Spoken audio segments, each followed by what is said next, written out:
Hello mga idol. Magluto na tayo ng Lucky Me beef.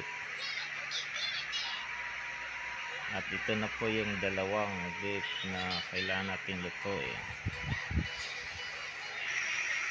At ngayon ito na, nakulo na po yung dalawang Lucky Me.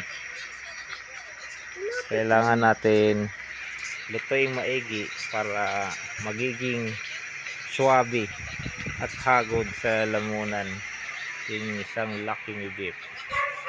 Ayan na, luto na mga idol.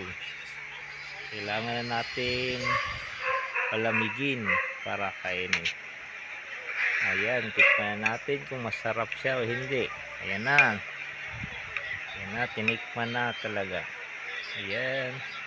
Okay mga idol, ito na ang Lucky Me beef. Beef Lucky Me.